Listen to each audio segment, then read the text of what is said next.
تو اس لیے یہ میں آپ کو آج بتا رہی ہوں, انہیں ہر محاذ پہ ناکامی کا سامنا کرنا پڑے گا.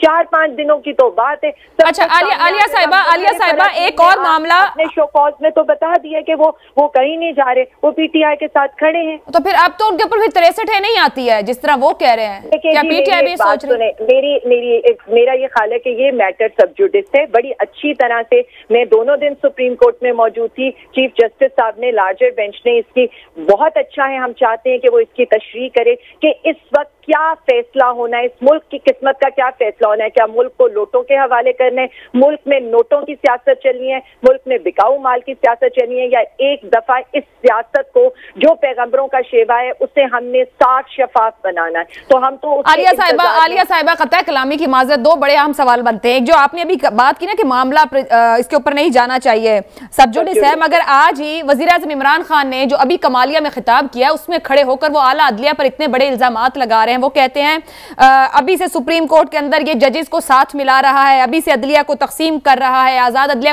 مطلب اعلیٰ عدالتوں پر وقت کا وزیر اعظم کھڑے ہو کر, کیا کوئی ثبوت ہے ان کے پاس اس طرح کی گفتگو کرے؟ عائشہ, پرائم منسٹر نے جو بات کی ہے انہوں نے بڑی کیٹاگوریکلی بات کی ہے کہ یہ لوگ اداروں کو خریدتے ہیں. آپ کے پاس رانا شمیم کا ایفیڈیوٹ ہے. وہ خریدتے نہیں کہہ رہے عالیہ صاحبہ, وہ کہہ رہے کر رہے ہیں, خرید رہے. میں بالکل میں دونوں باتیں کلیئر کر لیتی ہوں, میں نے بڑی غور سے ان کا سنا ہے. انہوں نے کہا کہ انہوں نے اعلیٰ عدلیہ کے اوپر جس طرح سے جسٹس نسیم حسن کے اوپر انہوں نے اٹیک کیا تھا, انہوں نے جس طرح سے بعد میں بریف کیس پہنچائے تھے, جس طرح سے بعد میں انہوں نے, آپ نے بھی دیکھا ہے کہ رانا شمیم کا ایفیڈیوٹ لے لیں, ارشد ملک کا ایفیڈیوٹ لے لیں, کس طرح انہوں نے خریداریاں,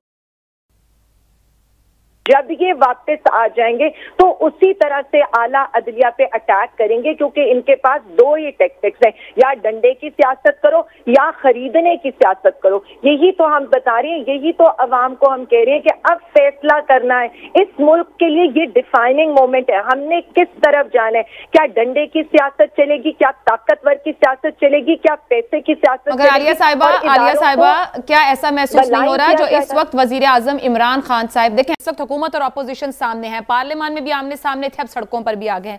وزیر اعظم پاکستان عمران خان صاحب جو خطاب اور تقاریر اس وقت کر رہے ہیں, اس میں کوئی دو رائے نہیں کہ ہمارے ملک میں سیاست میں, حکومت میں یا اپوزیشن میں مذہب کا استعمال ہمیشہ کیا جاتا رہا ہے, تاریخ ہے سیاسی قوت کے حصول کے لیے. مگر اس وقت جس طریقے سے وقت کی حکومت بھی سیاست کر رہی ہے, یہ کہتے ہوئے کہ آپ بھلائی کے ساتھ یا اچھائی کے ساتھ کھڑے ہوں اور بدی کے ساتھ نہ, آپ خود سے فیصلہ کر رہے ہیں کہ آپ ہی اچھے ہیں, باقی سب غلط ہے. دیکھیں جی, ہم تو صرف ہم تو کوئی فیصلہ کرنے والے ہیں نہیں, تاریخ نے یہ فیصلہ کر دیا ہے. اس لیے کہ آج تک ایک دوسرے کو چور لٹیرا کہنے والے, ایک دوسرے کے اوپر کیسز بنانے والے کس طرح سے حاجی پرہیزگار ہو سکتے ہیں ایک دمی, اور وہ بھی بغض عمران کے اندر, اور وہ بھی ایک شخص کو گرانے کے اندر.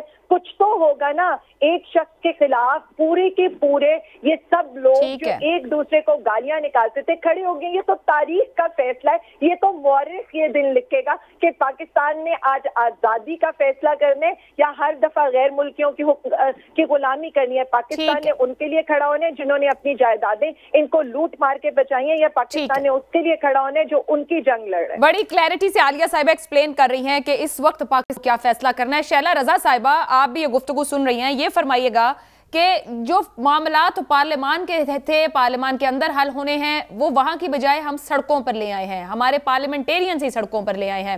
کیا واقعی جس انداز میں آگے بڑھ رہے ہیں معاملہ سڑک پر حل ہونا ہے یا پارلیمان میں؟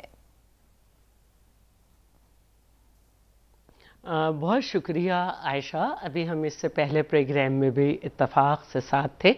سب سے پہلے تو ایک لائٹر موڈ میں بات کر دوں کہ آپ جو یہ کہہ رہی ہیں عالیہ صاحبہ کہ ایک دوسرے کو یہ کہنے والے آج ہمارے ساتھ ہو گئے ہیں بغض عمران میں. تو عمران صاحب نے شیخ رشید کو کہا تھا چپراسی بنانے کے لائق نہیں ہو, تو کیا مجبوری ہے کہ ریلوے میں 100 سے زیادہ حادثے کرنے کے بعد وزیر داخلہ بھی وہی ہیں, تو یہ کس کے بغض میں آپ نے انہیں ساتھ میں لا لیا؟ ان کا انٹرویو ہے کہ میں MQM اور اگر PMLQ کے ساتھ مجھے حکومت بنانی پڑی تو میں نہیں بناؤں گا. تو کس کے بغض میں جس کو سب سے بڑا ڈاکو کہا تھا اس کو اسپیکر بنایا اور آج اس کے گھر جا جا کے طے وقت تھا، لیکن انہوں نے باہر جب آئے ہیں تو میڈیا سے بھی بات نہیں ہوئی، اور اس کے بعد جو پرویز الہی صاحب کا بیان آیا وہ بھی سب کے سامنے ہے. پھر ایم کیو ایم بھی قاتل تھی، وہ نفیس ہو گئی. تو اگر ہم بہت برے لوگ تھے، اچھائی آپ نے بھی نہیں کی. ٹھیک ہے. اب دوسری بات جو ہے وہ یہ ہے کہ دیکھیے یہ ملک ایک آئین کے تحت چلتا ہے، اور اپوزیشن نے جو ہے وہ آئینی موو کیا ہے ایک، اور ہم ہر رزلٹ کے لیے تیار ہیں اگر یہ کانفیڈنٹ ہیں اور یہ کہہ رہی ہیں کہ ہمارے جو اتحادی ہیں وہ بکیں گے نہیں، وہ خریدے نہیں جا سکیں گے. تو کیا آپ نے خریدا تھا؟ آپ نے نہیں خریدا، ہم بھی نہیں خریدیں گے. آپ میرے ساتھ پہلے پروگرام میں تھیں، باسط بخاری صاحب اپنا قرآن پہ حلف لے کے اپنے وائرل کر چکے ہیں پکچر، ڈیڑھ صاحب بھی کر چکے ہیں، اس کے علاوہ ایک اور بھی. تو آپ لوگ خود بھی کہہ رہے ہیں کہ نا ہمارے لوگ بکے نہیں ہیں.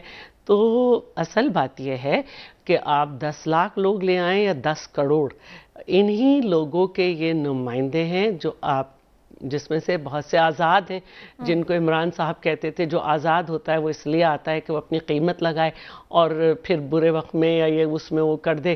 تو آزاد کو میں ساتھ ہرگز نہیں ملاؤں گا، لیکن وہ بھی ملایا، پتہ نہیں کس کے بغض میں، اپنے ہی آپ سے بغض کیا انہوں نے، یا شاید بغض پاکستان کیا تھا.